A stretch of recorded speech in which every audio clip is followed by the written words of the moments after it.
Exercice sur les puissances en monophasé. Dans un premier temps, on vous demande de calculer la puissance active absorbée par un moteur de forage. Donc, dans votre énoncé, la première des choses, surlignez les informations importantes concernant les questions que l'on vous pose. Nous avons donc 3 moteurs alternatifs monophasés de forage identiques, alimentés sous une tension de 240 volts. Pour répondre à la première question, il va falloir retrouver par rapport à la formule du rendement, rendement égale PU sur PA. PA, c'est la puissance absorbée. Donc PA sera égal à PU sur rendement. Donc les 2 kW divisé par le rendement qui sera égal à 0,8. Là, on est dans le cas du moteur de forage. Donc 2000 divisé par 0,8 égalera une valeur en watts qui est exactement 2500 watts. On remarque que la puissance absorbée est supérieure à la puissance utile de 500 watts. On surligne bien ces informations. On a bien 3 moteurs. Donc, pour avoir le calcul de nos 3 moteurs, on fera x3. Ensuite, deuxièmement, la puissance active absorbée par le moteur d'un ascenseur. Sur l'énoncé, nous recherchons bien les informations importantes concernant la question que l'on nous pose. Donc, on refait exactement la même procédure. Rendement égale PU sur PA. Ce qui va vouloir dire que lorsque vous avez un énoncé, de bien identifier les informations que l'on vous pose. Est-ce que c'est une puissance utile? Est-ce que c'est une puissance absorbée? Est-ce que nous avons une intensité efficace, etc. Donc, par rapport à l'exercice, donc on refait la même procédure. 4000 divisé par 0,75, ce qui va nous donner 5333 watts. Qu'est-ce que je fais? Je surligne bien la réponse. Voilà. Ensuite, dans la troisième question, calculer la puissance réactive absorbée par un moteur de forage. Donc là, on est bien dans le cas de notre moteur de forage. Donc troisièmement, Q. Alors, qu'est-ce que ça peut être? Comment faire pour le calculer? Comment faire pour calculer cette puissance Q1 absorbée par un moteur de forage? Nous avons plusieurs possibilités. Utiliser la formule Q égale U fois I sinus phi ou Q égale P fois tangente phi. Donc là, on va clairement utiliser la deuxième formule. Donc Q1, voilà, sera égal à P fois tangente phi. Et dans cette vidéo, vous allez voir toute la procédure pour retrouver ce fameux tangente phi, puisque dans notre énoncé, nous n'aurons pas tangente phi, nous aurons à chaque fois, et dans la plupart des cas, cosinus phi. Donc le cosinus phi est égal à 0,707. Je vais le noter. Donc cosinus phi sera égal à 0,707. Donc il va falloir transformer ce cosinus phi en phi. Phi qui sera un angle. J'utilise ma calculatrice et je réalise inverse de cosinus phi 1. Donc inverse de cosinus phi 1, donc 0,707. À partir de là, une fois que j'ai tapé ça sur ma calculatrice, je trouve une valeur en degrés. Ici 41 degrés. Donc phi est égal à 41 degrés.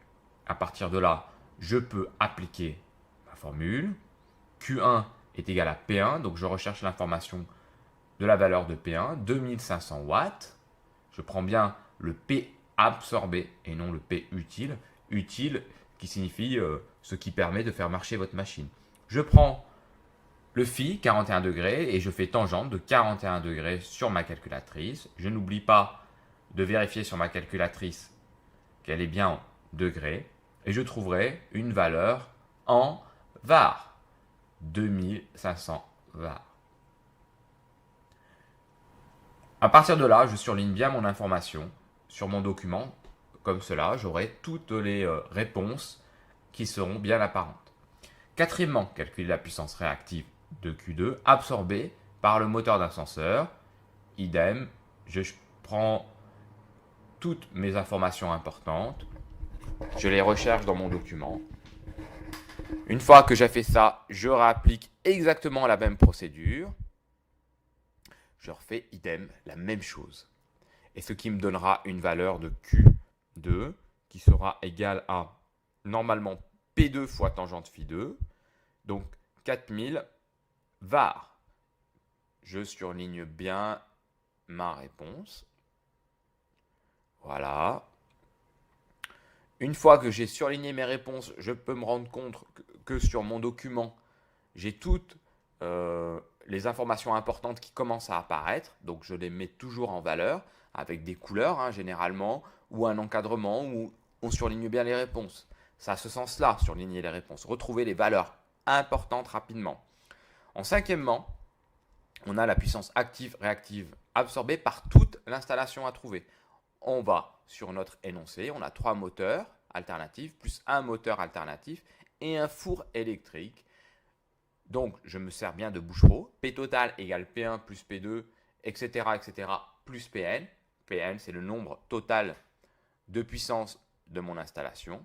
Ce qui va me donner P total égale 3 fois P1 plus P2 plus P3. Il faut faire attention à bien calculer toutes les valeurs, faire attention de ne pas se tromper entre les valeurs absorbées et les valeurs utiles. Le four, lui, a une puissance de 8 kW, ça ne bouge pas. PU égale PA. Hein. Donc on aura 3 fois P1, donc voilà, plus P2 plus P3, toujours avec les valeurs de la puissance absorbée. Donc je ne me trompe pas. Donc ça va me faire 3 fois 2500 watts, plus 5333 watts, ce qui va nous donner une valeur totale en watts de 20 833 watts. D'où l'intérêt et l'avantage de bien surligner ces informations, les informations importantes. Moi, elles m'apparaissent sur mon écran très rapidement. Donc, c'est très facile pour moi de retrouver les valeurs. Donc, il nous faut bien la puissance active, réactive de toute l'installation. Donc, réactive, c'est quoi? C'est Q. Q, c'est une puissance réactive qui se calcule en var. Donc là, j'ai pas mal de moteurs, donc j'aurai une forte puissance réactive qui va valoir un coût sur mon installation. Donc je refais le même calcul qu'avec les puissances. Ça nous fera Q total égale 3 fois Q1 plus Q2 plus Q3, ce qui va nous donner une valeur totale en var. Je vous invite à bien faire les calculs, à bien reprendre l'exercice et de bien surligner vos informations importantes. Je le répète souvent, mais c'est essentiel. On trouve 11 500 var. À partir de là, ce qui est intéressant, c'est la sixième question. J'ai Q total, j'ai P total, il est très facile pour moi de trouver S total, très facile pour moi de trouver phi total en réalisant un triangle des puissances. Là, sur mon sixième point, je vais utiliser tout simplement le théorème du triangle de Pythagore, ou sinon me dire tout simplement que I1 égale P1 sur U fois cosinus phi. À partir de là, je peux absolument tout trouver. Là, on me demande simplement pour chaque récepteur. Donc chaque récepteur, je fais I1, ensuite I2 et ensuite I3. Et j'applique mes formules tout simplement. Sachant que pour le four électrique, il n'y a pas de cosinus phi. Donc ça va être très rapide. Donc j'ai U, je n'oublie pas que c'est 240 volts efficace. Donc il y a bien une notion de valeur efficace et de valeur maximale. Je voudrais trouver ma valeur maximale, je ferai 240 fois racine de 2. Là, j'ai eu efficace, ça va très bien, c'est l'intensité absorbée pour notre installation et pour notre exemple. Donc j'aurai 2500 watts divisé par 240 fois le cos phi, donc 0,707 pour un moteur. Pour chaque moteur, j'aurai I1 qui sera égal à une valeur de 2500 divisé par 240 fois 0,77 qui va me donner, donc je dois le taper sur ma calculatrice, 14,7 ampères me semble-t-il. Voilà. À partir de là, je peux faire absolument tous mes calculs. J'ai le moindre doute, je fais un schéma, je réalise un schéma. Voilà, j'espère que cette vidéo très complète sur un exercice concernant la puissance en monophasé va vous servir à compléter tous vos devoirs, toutes vos évaluations. Ce sera toujours la même chose. À bientôt pour une prochaine vidéo.